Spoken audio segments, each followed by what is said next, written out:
আসসালামু আলাইকুম। কেমন আছেন সবাই? আশা করছি যে যেখানেই আছেন আল্লাহর অশেষ রহমতে সবাই ভালো আছেন। আমরাও আলহামদুলিল্লাহ ভালো আছি।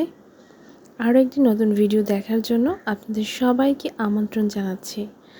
তো আজকে ভিডিওটি সকাল থেকে স্টার্ট করেছি। সময়ের জন্য গাছগুলো ঠিকমতো পরিচর্যা করতে পারছি না, তো করে আসলে করাই হচ্ছে না। তো আজকে একটু সময় পেয়েছি, তো এই সুযোগে এটা একটু ক্লিন করে নিচ্ছি।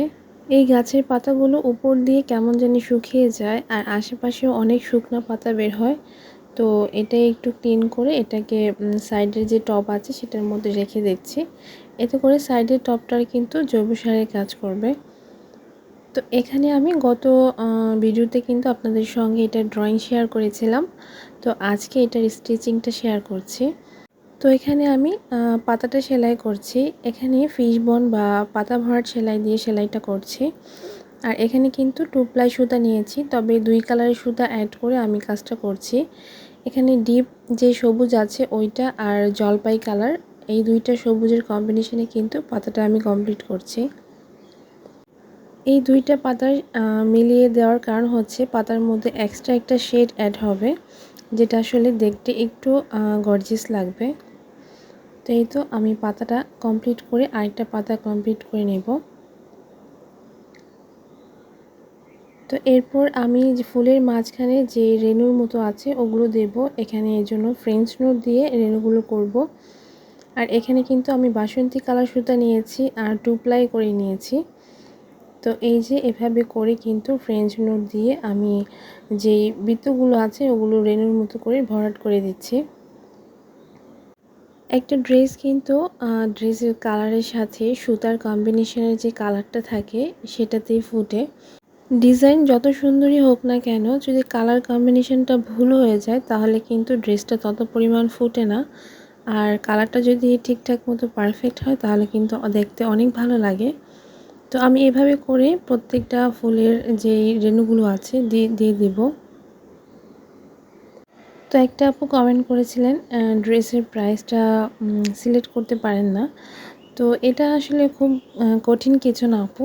আপনি যেই দাম দিয়ে কাপড়টা কিনে আনবেন, এরপর আপনি সেলাই করবেন, এরপর হাতের কাজ করবেন, কিংবা যেই কাজই করেন না কেন, সব কিছুর পারিশ্রমিক মিলিয়ে আপনার যে খরচটা হবে সেটা থেকে আপনি কতটুকু প্রফিট করতে চাচ্ছেন সেইটাকে মিলিয়ে কিন্তু আপনাকে এই বিক্রির যে দামটা আছে সেটা সিলেক্ট করলে আপনি বুঝতে পারবেন যে ড্রেসের দামটা কত রাখা যায়।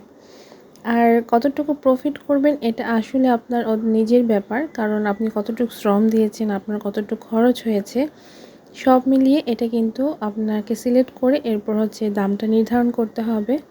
তবে অবশ্যই বর্তমান যে বাজার মূল্য আছে এইসব পণ্যের ওগুলোর সাথে কিন্তু একটা কি বলে মিল রাখতে হবে, যেন খুব বেশি না হয়ে যায় আবার খুব বেশি কমও না হয়ে যায়। তো এখানে কিন্তু আমি পাতার মধ্যে এই বাসন্তী কালার সুতা দিয়ে হালকা একটু গোড়ার দিকে শেড করে দিচ্ছি। এভাবে করে দিলে হবে কি পাতাটা দেখতে আরও বেশি ভালো লাগবে।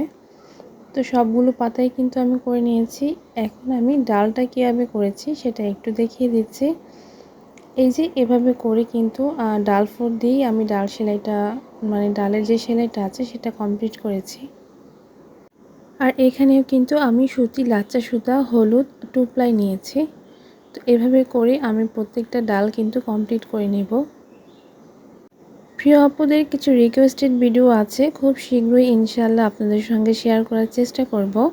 ইদানিং একটু ব্যস্ততা যাওয়ার কারণে আসলে পারছি না, তবে খুব শীঘ্রই আপনাদের সঙ্গে আপনাদের রিকোয়েস্টেড ভিডিওগুলো নিয়ে হাজির হয়ে যাব। তো আমি এখন ফুলটা করে দেখাচ্ছি। এই যে এভাবে দেখুন, খুবই সহজ কিন্তু সেলাইটা। সিম্পল ছোট ছোট ফুল দিয়ে কিন্তু ড্রেস ডিজাইন করলে অনেক ভালো লাগে। তো এই ধরনের ফুল বাচ্চাদের যে ড্রেস আছে ওগুলোতে দিলে কিন্তু আরও বেশি ভালো লাগে। তো আমি কিন্তু প্রত্যেকটা ফুল এভাবে করেই সেলাই করে নিয়েছি। আর মাঝখানে আমি বাসন্তী দিয়ে এটাকে ফ্রেঞ্চ নোট দিয়ে রেণুর মতো করে দেব।